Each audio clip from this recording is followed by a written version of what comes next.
where did debate come from?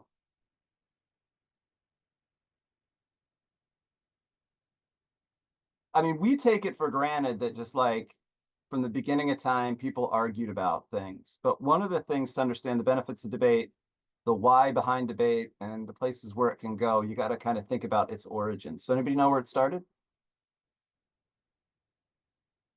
I mean, I So would assume disagreements, right? yeah, that's the thing though, right? There are lots of kinds of disagreement and lots of different ways of disagreeing. And there are actually rich debate cultures from all over the world. So folks in my field of study, rhetoric, who study kind of histories of debate, some of them will point to kind of ancient Greece and then the Roman Empire, and especially to the Roman idea. I don't know if anyone speaks Latin in here, I'm in big trouble. In arguing in utrumque partem, which means to argue both sides. And so there's one version of that tradition that says that there's a long history of thinking about disagreement. Karan, I think you're right. Like disagreement is related to debate, but of course not the same as debate, right? Because we all have seen lots of people have disagreements that don't have the same structure, organization, and or outcome as a debate. But one tradition was the kind of ancient Greeks had this idea. The way people normally tell the story is there's this magic city called Athens a long time ago, and ancient Greeks, I don't know how else to put it, was kind of like a warlord type society where people had very close family relationships, and those families tended to control cities. And like as you all know, it was basically like if you were a male and a property owner, you were seen to be a citizen, and nobody else really counted as a citizen.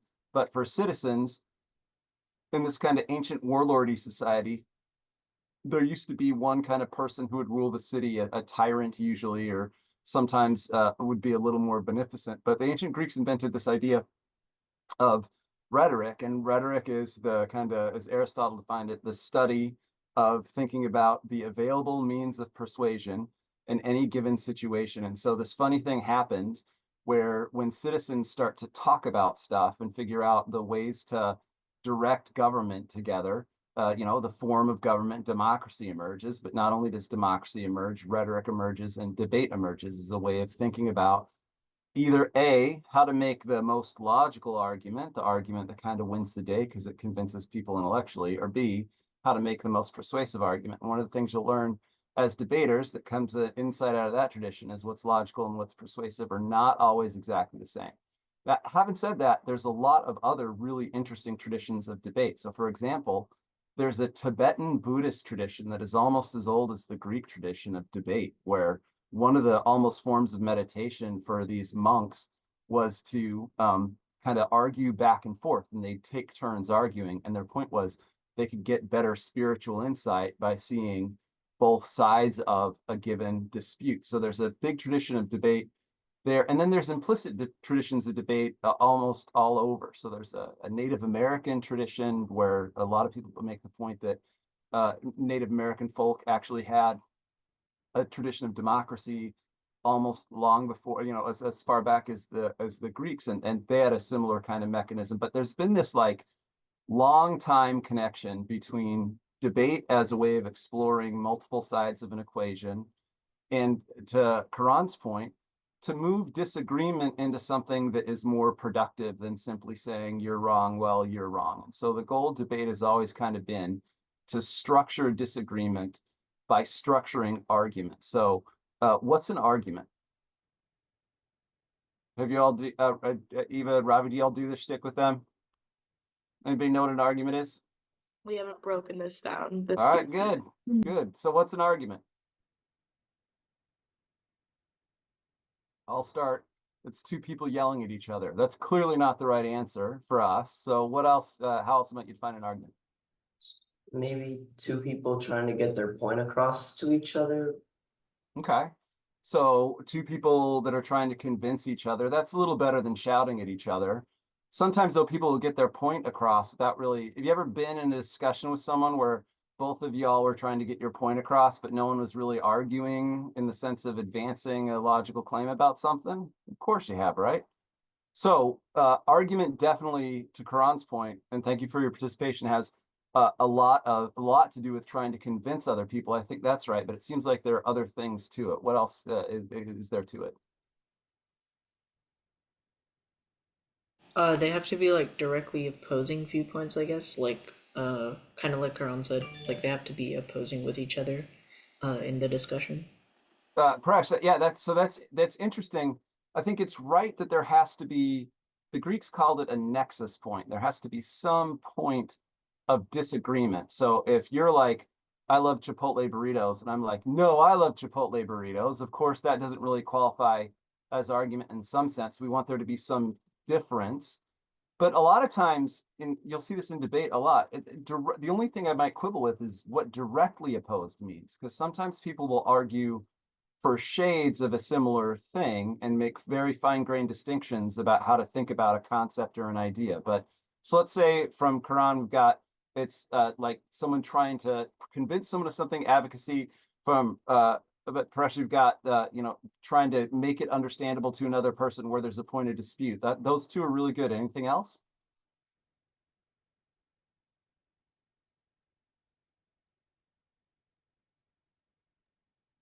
Go ahead, Paris.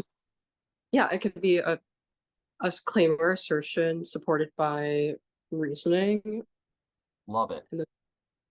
and the implications of those reasons. Yeah, so that's a great definition of argument. I think the definition of argument that people in debate tend to prefer folds in all those things. So it's advocacy over a point of difference. And what Pear said was awfully smart. One way of talking about this is to say, in formal terms, when we think about an argument is a claim. So that's the thing you're trying to establish. And it's a claim that is backed by some evidence. There's a why is the claim true is an intrinsic part of an argument. That's why you don't always need two people to argue, because you can say, I'd argue that in writing an essay or whatever. People make arguments all the time. So argument is, to follow Paris's definition, it's a claim, which is something that you're trying to convince or advance someone else up, and then it's some reason for that claim. And actually, if you start to think about it, what the reasons for a claim look like get really interesting. So I'll give you an example. Let's say there's lots of different ways that people have thought about the structure of arguments. So there's lots of different ways. So if I asked you the question, if we had a lot of time, I'd say, what is logic? What does it mean to back something up? And like, basically people would either say, oh, it's something that makes sense, or they'd say it's something that has evidence or data behind it, or they might say it's something that's scientifically verifiable. But one of the funny things about that is, I think ultimately what you see is that an argument is a kind of pattern, and the pattern works differently across different contexts. So let's say it's a claim, and there's some pattern that introduces some evidence that backs up that claim.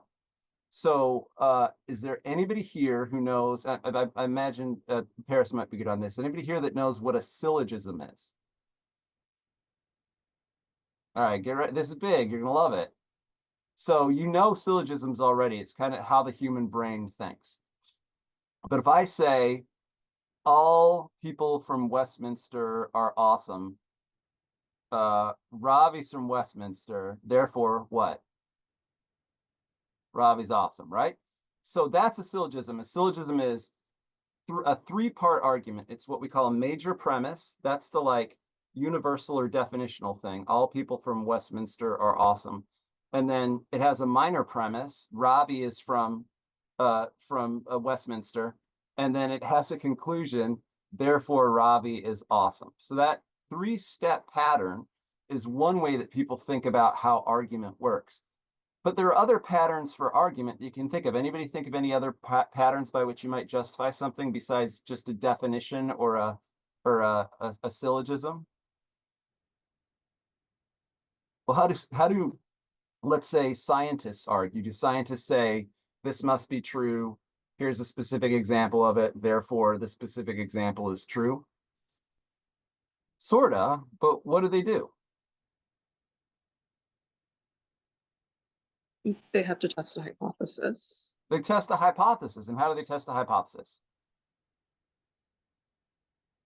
They ask a question and with variables, and then I guess see if the results satisfy those variables or satisfy the answer to that question. Yeah, I think let's say it this way. Let's say The form of argument, the pattern for argument that we talked about when we talked about syllogisms, major premise, minor premise, conclusion, is a word that you all know. That's called deductive argument. In other words, it's starting from a more general proposition and moving towards a specific proposition. But and so a hypothesis is kind of like that, right? It's a general proposition, but you want to test it. So one of the ways of thinking about what scientists do is they use a different kind of logic. That kind of logic is called inductive reasoning. So if deductive reasoning moves from a big thing to understand a little thing, inductive reasoning, and all of a sudden a bunch of words are going to click for you, makes what must be probably what is probably true about lots of little cases to come to a larger conclusion. So I'd say all the people at Debate Dreams Fundamentals Camp are awesome. So I'd say, well, look, Karan is awesome, Paresh is awesome, Paris is awesome, Ananth is awesome, Ishan is awesome, Aman is awesome, Amy's awesome. And at a certain point, I'd stop counting each individual thing and just say, on the basis of a sample size, it seems like I can conclude that they're all awesome. So deductive thinking says, here's a big starting point and it applies it to a specific case. Inductive thinking says, here's lots of little cases and let's make, anybody got the word for it? Well, here. So in deductive thinking, there's a move that says the big thing is true, the little thing is true, so this thing must be true. That thing is called an inference. In inductive thinking, there's a different move. You take lots of little cases and you prove a bigger case, or say a bigger case might be probably true. And it's also the name for, or part of the name of a nasty social bias. Generalization. So deductive thinking moves through what has to be true to come to a specific conclusion. Inductive thinking works by looking at lots of little specific things and then making a bet, a probabilistic bet about them based on a generalization. And so if you generalize too quickly or on the basis of too small a case, we call that hasty generalization. Okay, so those are two patterns for argument. Is that how argument usually works in the real world? Are you like, if I am hungry, I must eat. I am hungry, therefore I must eat. How does argument work in the real world? Or you say, at most days at this time, I'm hungry. That was true on Monday. That was true on Tuesday. That was true on Wednesday. It's Friday. I probably am hungry. Like most of the time when we argue, either make conclusions with ourselves or argue with other people, we don't use those patterns. What patterns do we use? Anybody have an argument? Oh, go ahead, Karan. It could be something like, I feel hungry, or I just worked out, I just had an activity, I had a long day, I'm taking a break. Awesome. So any of those could pop in to fill in the idea. I'm hungry is the argument, and either my growling stomach is the evidence for it, or I just worked out, so I know I'm generally hungry after that might be the evidence for it. So when most people talk about argument, they say it's good to know those big patterns, moving from a general to a specific and a specific to a general. But that's not how people usually argue in the real world. In the real world, people usually argue by making a claim and then providing some backing for it. And there's specific things that go into that backing. The first thing is data. So a claim is supported by some data. That data could be a number, could be a study, it could be a logical conclusion. We'll talk about that in just a second. And then the weird thing is, and this is the hard thing to think about, but when you see it, it's so powerful for both how you debate and why debate gets the things that it does. So let's say, instead of there being one pattern for argument, you argue in different ways in different contexts. So anybody ever have an argument with their parents, guardians, whoever, about whether or not they should be able to go to a party? Or some other external, oh, thank you. Some other, I don't know, thing outside the home you want to go out, your guardians are like, no. What I think kinds of, okay, so what kinds of arguments do you usually make? The claim is I should be able to go out and go to this party or do this thing. What kinds, but if you look at it, funnily enough, there's very consistent kinds of patterns. So what are the patterns that we use there? Seriously, y'all have never had this argument? I think we're all nerds. Well, fair enough, but okay, so you want to go to the debate tournament and you've got a family obligation that weekend. I don't know. All right, so It's look, gonna go be ahead. good for it's gonna be good for my academic achievements. Okay, so you're gonna make we'd say an argument based on utility. You're gonna say, I need to blow off some steam, and doing that would make me feel better.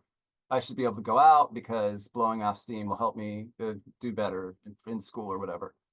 Or you'll make an argument usually about reciprocity. So you'll say, either I had a sibling that was able to do the same thing at the same age, or someone else who was like me was able to do the same thing. Or you'll make an argument kind of from ethics, like I'm a good kid and I deserve to do this. I've been working hard, yada, yada, yada. Now, take that example and let's plug it into our framework for argument. There's a claim I should be able to go out. There's data. And in this case, the data is like someone else got to do it. It would be good for me, or I'm a good kid, so I deserve it. What's really interesting about data is that it needs something to connect it to a claim. In other words, let's say you went to your, I don't know, guidance counselor or academic advisor, and you said, hey, I really need to get into this class. And the academic advisor says, okay, well, that class is full. You can't take it, or, there's some reason why you can't. And you go, well, look, you let someone else take that class. And by the way, I'm a really good kid, so I deserve to take that class. Your academic advisor is going to be like, The different situations mean that the same data doesn't work. Let's say that I'm a math nerd and I want to go to a conference about, I don't know, metrics in sports. So I say, my core thesis is, I'll use the Tar Heels here, the UNC Tar Heels are the best basketball team. They're the best basketball team because I set up an elaborate set of metrics that says, let's look at their wins compared to the amount of resources invested in them and academic outcomes. And when you put all those things together on the basis of a very precise, complex model, it turns out that they're the best. And so I go to a conference of statisticians and I present my paper and they're like, oh, great. They argue about the math or whatever. Now, let's say I'm sitting at home watching the game with my family. Is it an argument, by the way, is it an argument for the person to say, the UNC Tar Heels are the best on the basis of this model? I've looked at win rates, I've looked at resources invested, I've looked at academic outcomes, and presuming all those things are true, they rank the best, so therefore they're the best team. Is that a logical argument as you would count an argument has data and it has something to connect the data with the claim?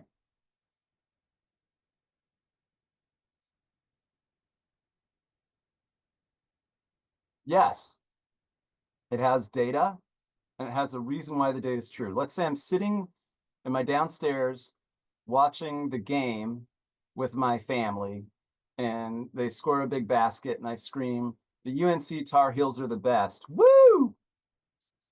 Now, is woo an argument? Who says yes, who says no, and why? I'm saying no because there was no evidence to back up that they are the best. They just scored one basket. That doesn't prove that they're the best. Okay, pretty reasonable claim. Anybody else want to hop in? I see Sahil nodding. What do you, Paris too? Go ahead. Well, it also depends on if you compare that to the situation where you got a lot of statistics on the Tar Heels. By the right sources. I mean, were you not biased in choosing those statistics? So it might be as reasonable or as supported, the woo as supported as like the evidence, depending on how accurate. So the woo could have implicit evidence behind it. We'd say in that case, woo, UNC Tar Heels are the best. Woo is not an argument, but it may be justifiable as an argument. Well, there's a key term that a lot of people misuse that I want you all to learn well. And when you learn it, it's like the matrix of argument. If you remember the old movie, The Matrix, I know that dates me to say it. Every argument has a claim. That's a thing you're trying to establish. It has data, something that it's based in. And there's this crucial thing that links the two. That thing is called a warrant. And a warrant is the thing that makes data relevant for a given situation. So let's go back to my example. If watching the game with my family, I say the Tar Heels rule, woo, you could say that's an argument. you could say it's an argument because I made the claim that they rule, and the claim in that context, the claim that they rule is based on my own personal subjective response to them. Now, if I said to my family after the basket is scored, the UNC Tar Heels are the greatest on the basis of a very complex model that looked at the investment of wins versus the investment of resources and academic outcomes, Tar Heels rule, my family would look at me like I was kind of weird. By the same token, if I went to the sports conference and was like, ladies and gentlemen, today I'd like to present a groundbreaking paper on who's the best in basketball. My basic thesis is that the UNC Tar Heels rule, woo, thank you, any questions? Obviously wouldn't work as an argument, right? So here's the thing I want you to see. Arguments work differently in different contexts based on the habits we have for what counts as evidence. And those habits are called warrants. They're the thing that connects the data with the claim. So in debate, as we do it, policy debate, most of the time, the claim is what? The tag, the thing that you'd like to establish. And usually, what is the warrant behind the tag? And the data is someone has a quote. What's the warrant?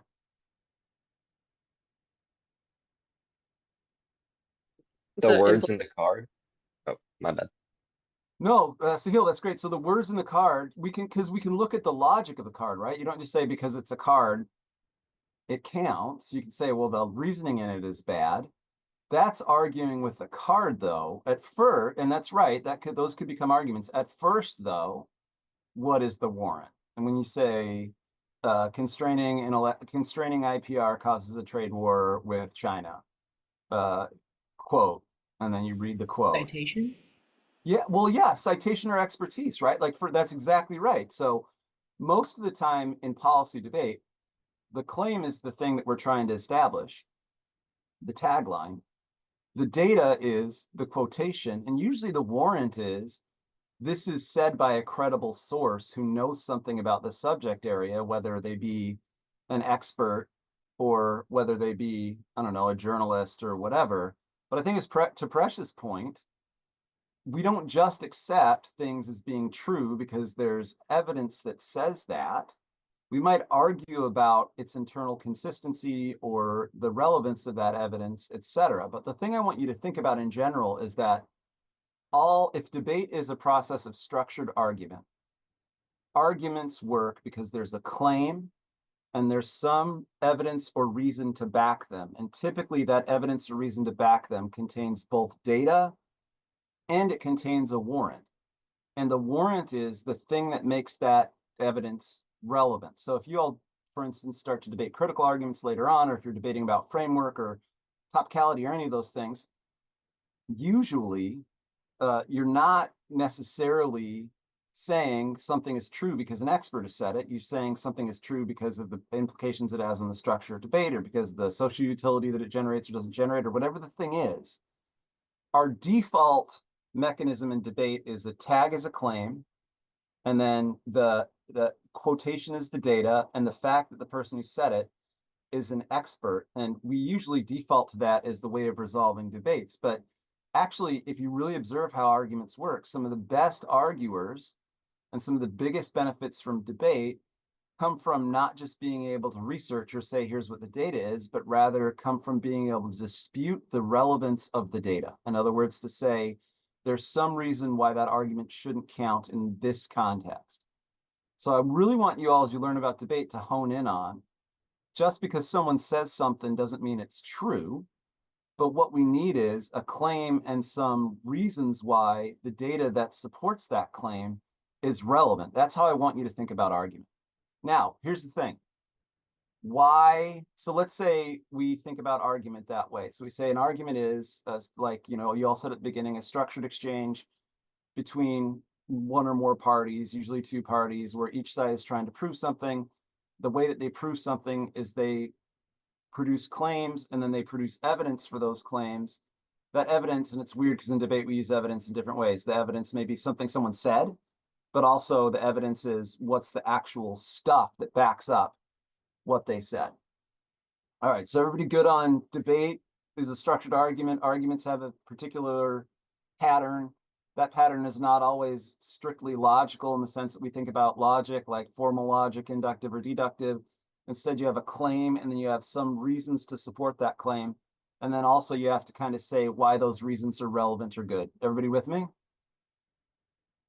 Okay. So number 2, think about the implications of that, not for how you make arguments, but for how argument works. And then things get really, really interesting. So let's say you're moving through the world, you're kind of making determinations about what's true or what's not true. You're kind of making claims to yourself. You're looking at the evidence. You're evaluating whether that evidence is relevant.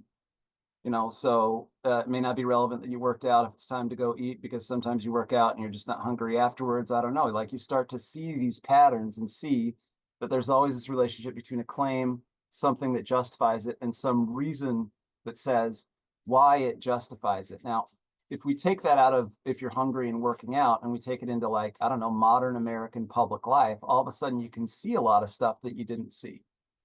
For example, anyone ever have a conversation with someone who is radically politically different than them? Argue with someone who is on the exact opposite side as you? Everybody has that experience? Quran, no? Never done it? You should try it. It's really interesting. Not completely opposite. Okay, but the significant differences, I imagine, no? Anyone got an example for me? Tell me about an example of something that went, I don't know, tails up. Someone got one? A bad Thanksgiving dinner? No, no one's got a concrete example. Let's see, is that, no? Okay. So one of the things that's so interesting about modern America is that a lot of times people will come to opposite conclusions looking at the exact same evidence. Have you ever noticed this? We have the same basic reality that we're referring to. We have the same kinds of facts that we're referring to, but the funny thing is, people can come to opposite conclusions on the basis of the same facts. Do vaccines work? Should you wear a mask? COVID examples run amok. Like, there are all kinds of instances where people are looking at the same basic fact pattern and they're coming to different conclusions. Now, why? Why is it that people come to radically different conclusions about, I don't know, I mean, list the stuff like our current debate over gender, or debates over race and identity, or is it better to have universal health care, or should we restrict our domestic intellectual property regulations? Like, I don't know, the whole range of things where it seems like there's two very starkly opposite sides that are kind of talking about the same reality or the same data. Why? What made American democracy break down? Maybe it's the way in which the data is portrayed to different people. Okay, so maybe the portrayal of the data. That's a good thesis. Any others? All right, tell you a secret. This is a sort of long explanation, but I think it's really cool. Where did human reasoning come from?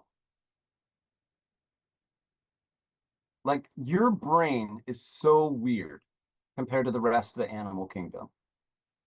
And, how did human beings survive is another way of asking the question. Because human beings obviously survived, and for some reason, we almost all say it comes down to our ability to reason, our ability to think, our ability to plan, our ability to work together, etc. And so there's lots of different things that people might say, like, look, does anybody I can't see everybody on the call, but so I'll just, does anybody have really sharp claws? Anybody like super strong?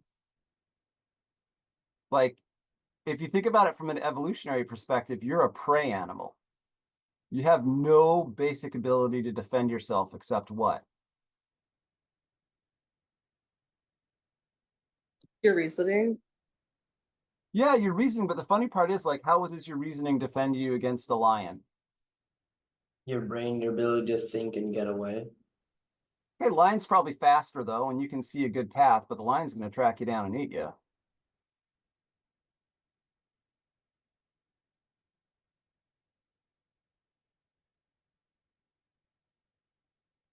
Caitlin, I think it's to like find solutions to a problem. find solutions to a problem. Yeah, I think that's the typical answer, and it's a good answer. We're able to reason to find solutions to problems better than other creatures are. But here's the weird thing. You're, like I said, if you look at the ratio, and this is a nerdy way of putting it, of how many calories your brain burns and the size of your brain had to get to a point where human beings, and the human brain had to get to a point where human beings could reason together in order to, solve problems. It came from somewhere. And the answer that most neuroscientists think these days is that the reason why your brain is so big is because the first thing that helped human beings survive was a kind of herd instinct. That one of the reasons why we developed a big brain is because we developed a capacity for language. And one of the reasons why the capacity for language helped us survive is language, before anything else, helps us say, coordinate the herd, who's in our herd, say who's outside our herd. And so even before reason helped us to solve problems, one of the biggest things that reason does is, or that your big brain does, is that it helps you stay together as a herd. Now, if that's the case, there's this really weird thing about human reasoning. And the really weird thing about human reasoning is because of how it emerged and how it was built, it will tend towards what we call confirmation bias. Anybody know what confirmation bias is?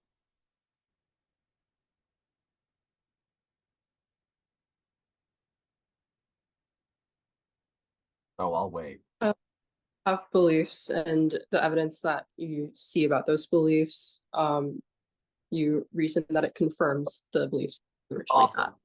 All right, so if you want to read a great book about this, go get the book called The Enigma of Reason by this guy, Sperber and Mercier, two neuroscientists who kind of developed this idea of the human brain is big and burns a lot of calories and is disproportionately large, not because of tools or because we figured out elaborate solutions to things. It had to get as big as it did largely by tying us together as a herd. And so the first and most primary instinct of reasoning is that we learn to reason together. Now, if you follow what Paris was saying, that means that we shouldn't be surprised that most human beings tend to read the world in ways that confirm what they already think. In other words, they accept evidence that aligns with what they already believe, and they reject evidence that doesn't align with what they already believe. And generally, we call that process bias, but especially confirmation bias.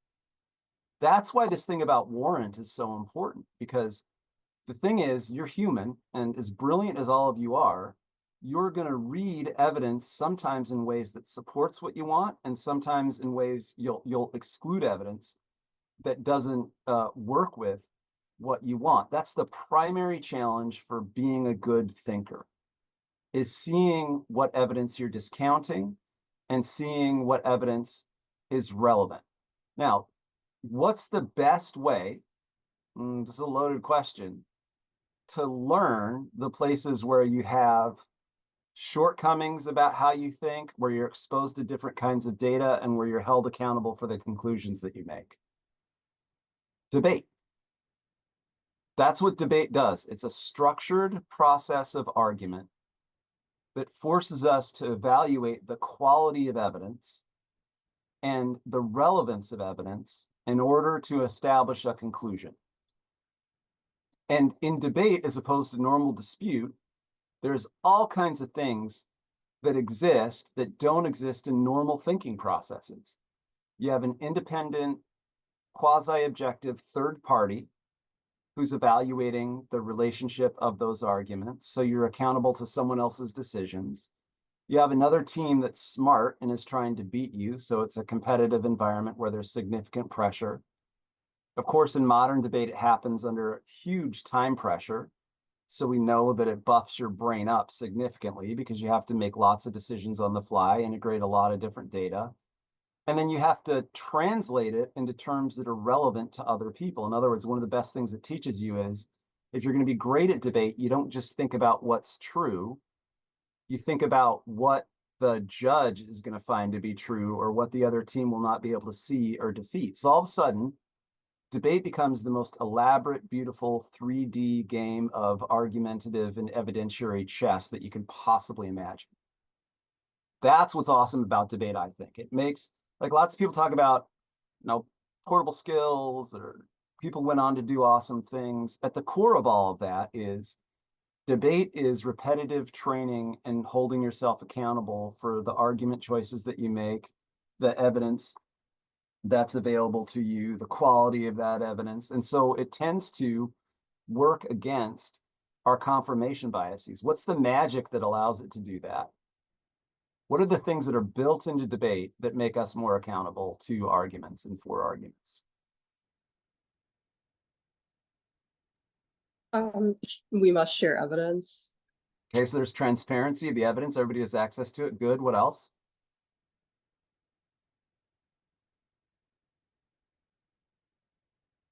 I should check the chat, see if anybody's putting things in the chat. Chat?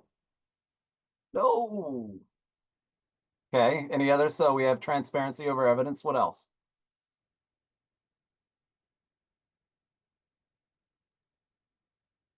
Like a need for clash to win debates, to like refute other people's like arguments directly. Yeah, so let's quote the recent episode of the Star Wars, The Acolyte, the power of one, the power of two, the power of many. Like, there are two sides, and those two sides have competitive incentives. That's good. Anything else you can think of?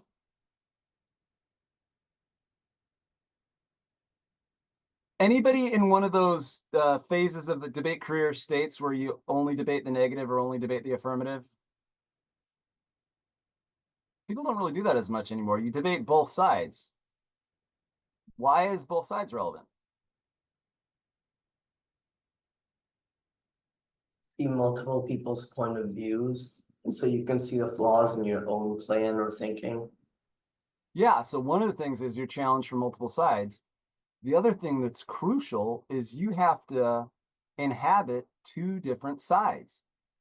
You got to kind of sit inside of argument by necessity, by logic that you disagree with. And you got to figure out how to advance an argument for it. You got to figure out how to move the ball on it. You got to figure out what's good about it. You got to figure out what's bad about the opponent's answers, etc. So if you think about it, two teams, transparent evidence, switching sides consistently is the thing that allows debate to create this kind of discipline over argument that makes us smarter. And so, as you all will debate all kinds of stuff later on in your life about framework, I think the main thing that you should think about as the benefit of debate is that it entails all these things about argument, that it is practice in seeing the shape of arguments and looking at the strength of arguments. And because you switch sides, because there are multiple sides, and because there's an independent observer, you practice getting some distance from what you already believe so you can revise your opinions. And revising your opinions and revising your openness to evidence is probably one of the most crucial skills you can possibly imagine, both in your academic career and, as you move on in life. Folks say how incredibly important debate's been for them to, if you look at the list of people that have done debate, you've got multiple Supreme Court justices, you've got, a current undersecretary of state, you've got folks in both administrations, you've got people who have started, Fortune 50 companies. Like, it's an amazing list of very successful people. And in part, of course, that's because there's a network. And in part, of course, it's because debate is concentrated at certain places. I mean, we can't ignore that. But also, almost everyone that really commits themselves to it says, in the end, you get to see how arguments work. You get to see what ones will persuade people and not persuade other people. And you learn to develop this discipline where you think about the strength of evidence for yourself. So it makes you better at argument. It makes you smarter at engaging arguments from other people. And therefore, it helps you think better individually and think better together. And I've got an article on this from a long time ago that kind of lays out all the different benefits in very concrete terms like good for media literacy, good for democracy, good for career success, good for academic success. That's floating around somewhere if you just Google Lundberg debate. But there's lots of people that say things like that. And the main thing I want you all to see is that the core of debate is the thing that I think is worth defending. Like a lot of times when we talk about critical debate, non-critical debate, debates about theory, or any of the different things you debate about, folks get so bogged down in the specifics and the details that they miss the larger argumentative point, which is debate creates a social environment where we can think better individually and think better together. And when people compromise that environment for one reason or another, it makes it difficult for debate to produce the benefits that it does. And here's the thing, that I have always been a very open to lots of different kinds of debates. And I don't know, so if we take if you all have learned about critical versus policy debate, or you have some background in that, or if you think about like, especially debate around questions of identity versus policy debate, it's not like one side is right or one side is wrong. Typically, it's that they have different habits of warrant. They have different kinds of evidence that count. So one side says personal experience is the evidence that matters. The other side says expert evidence is the one that matters. One side says thinking in careful ways about assumptions is the main thing that dictates how our thoughts turn out. The other side says we want to look at empirical policy-based data. But the folks who get better at debate very quickly develop a kind of mental flexibility that says there are lots of different ways of arguing. And in order to look at any argument, I got to see what the person's claiming, got to see the data for it, got to think about the habit behind it, why we accept or don't accept that kind of habit. And then you got to think about the implications for the process of debate. Does the thing advance debate's ability to help us be better thinkers and think better ourselves, think better collectively, or does it hinder our ability to think better individually or collectively? So you all can go and, I'm not going to regale you with the anecdotes of how big this skill has been for a lot of different people, but I do want to encourage you as you're learning it to think about the core of it. The core of it is a structured process of argument. Argument is claim, warrant, and data, where there is transparent access to evidence, where there is a third party that judges, where you're switching sides, and where you're accountable for what you say, and the evidence that you have is tested. And the goal of it should not be just to win, although you should always try and win. The goal of it is as you do it consistently, it develops this discipline that helps you think better and communicate better and collaborate better with other folks. So I've been talking for 45 minutes now with some convo back and forth, but I don't know, do y'all have any questions or things you want me to talk more about, or other things that, I don't know, whatever you want. We can explore whatever you want.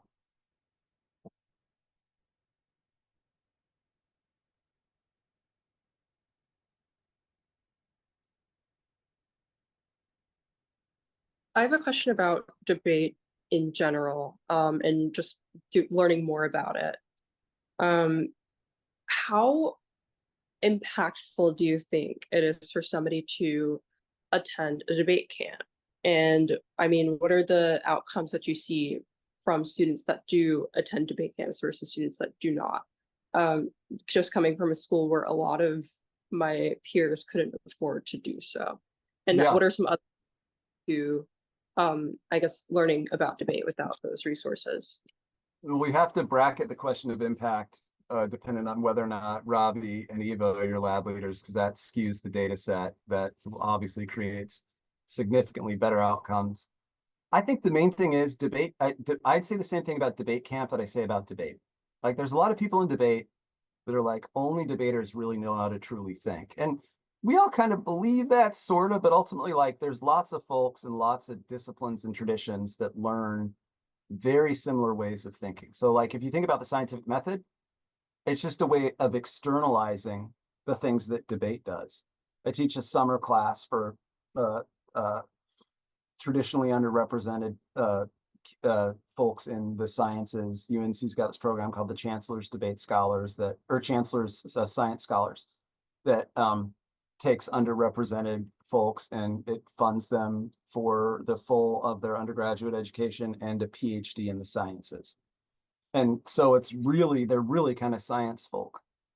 And the first class they take in the summer is this debate class. And I kind of always make the point to them, what's the scientific method? Well, the scientific method is you might form an initial hypothesis based on your impressions, then you'd formulate that hypothesis, and then you'd set up a test, and then you do multiple tests, and you hold yourself accountable to the outcome. And if those tests justify your hypothesis, you move forward with it and then build more things off it. If your tests don't justify that hypothesis, you revise your hypothesis and try again. The core of the scientific method is essentially something that debate takes. It doesn't do it around the same kind of evidence. So it doesn't do it around, specific experiments, but it does kind of internalize this idea of critical reflective thought where you're held accountable to a group. And most kinds of scholarship, whether it's in sciences or other places, do that. Debate is awesome because it just kind of turbocharges that process. It condenses it down to the thing that's really relevant.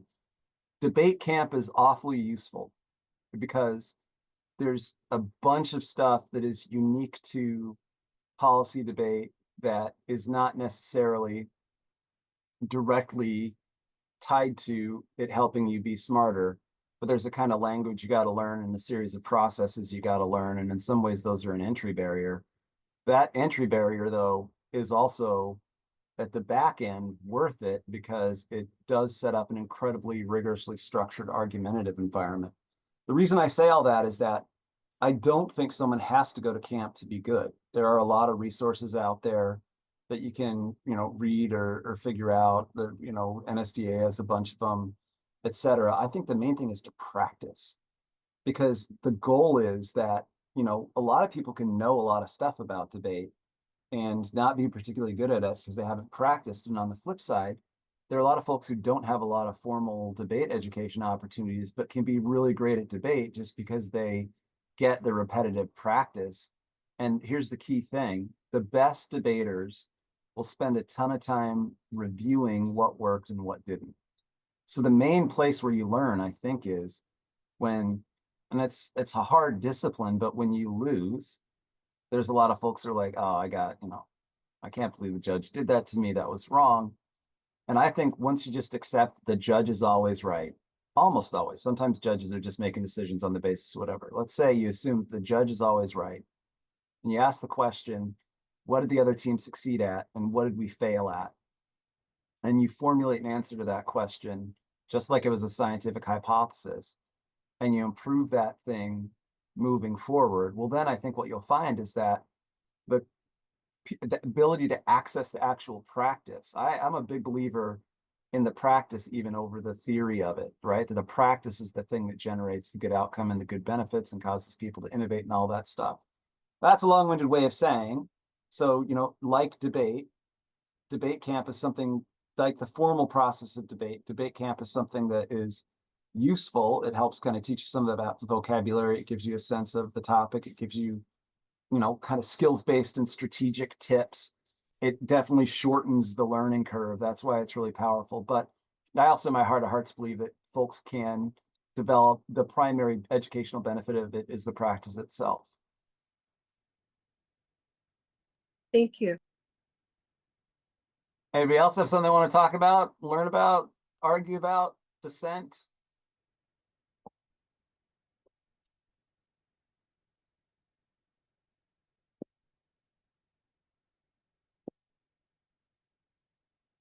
All right, Eva, Robbie, anything you all want to say?